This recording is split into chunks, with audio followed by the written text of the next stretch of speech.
What's up guys? So for today's video, mag-change oil tayo ng Z400. Yan. So kasi naka 10k order na tayo. Wala natin change oil. Ayan, naka 10k na tayo. Tapos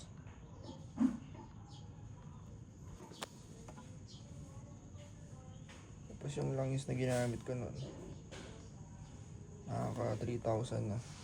So yun, every 3,000 ako mag-change oil. So kailangan natin i-change oil ngayon. So ito nga pala yung gagamitin natin langis, Shell Advanced ng W40, 100% synthetic. Yung filter natin pang kotse yan, pero dapat C806. So ito yung tools, embudo, 17mm, saka long nose, tas yun, rubber mallet. Then syempre yung strainer pang langis. Makikita nyo yung langis, sobrang itim na yan. So yan, every 3,000 ako daw mag-change oil.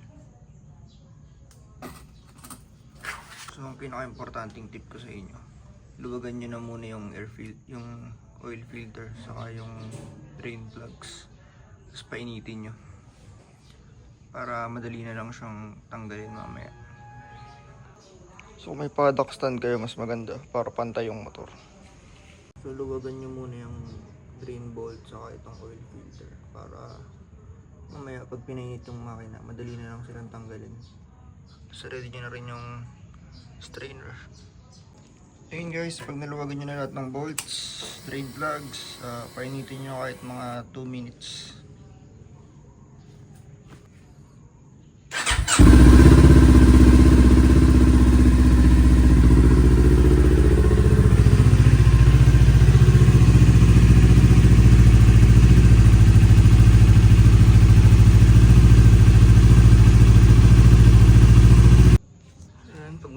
Makina, pwede nyo tanggalin yung drain bolts.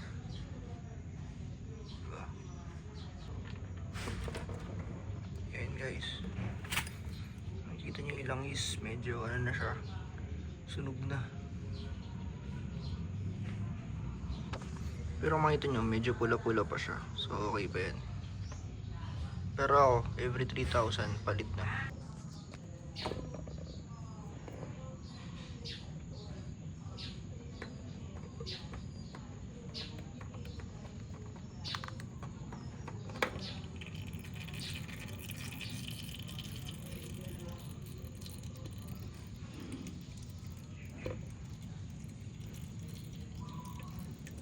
Tapos madrain, balik nyo lang yung mga bolts, saka yung lagay nyo yung bagong oil filter, and then magsasali na tayo ng bagong langis. Ayan guys, kabit nyo na itong bagong oil filter. Ayan yung luma. So every change oil nagpapalit ako ng oil filter, mura lang naman yan. Ayan.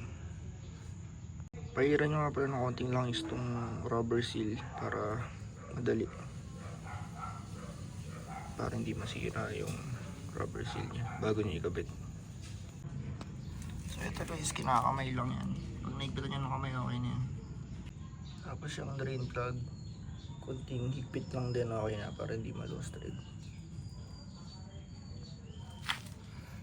Ayan guys, pag okay na yung drain plug saka yung oil filter, pwede nyo na salin yung langis. So yun guys, kuha kayo yung embudo, tapos salin nyo lang yung dalawang langis na yan. Check nyo lang, dapat nasa gitna niya.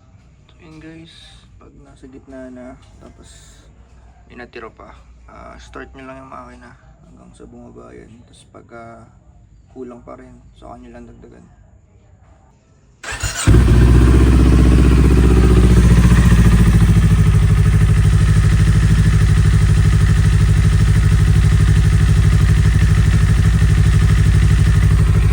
Warm up nyo lang ng kahit mga 2 minutes ulit. Pag kulang pa, saka nyo lang dagdagan.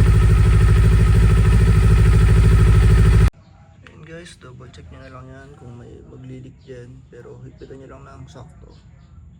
So okay na yan. Nasa gitna nung panukat. So yun, double check nyo na lang yung oil filter saka yung drain plugs kung okay na. So yun lang ang ating maintenance for 10K Odo. Inisip ko kung mag 15K ako. Kasi kung titigan nyo tong langis na to, medyo mapula-pula pa siya, ano. So pwede pa yan. 3K Odo lang yan. So inisip ko, from 10K, ang next change oil ko, 15K. Para kasabay na yung spark plug, air filter, saka yung coolant. So yun guys, pagtapos na mag-change oil, huwag na kalimutang i-dispose ng maayos yung inyong mga gamit na langis.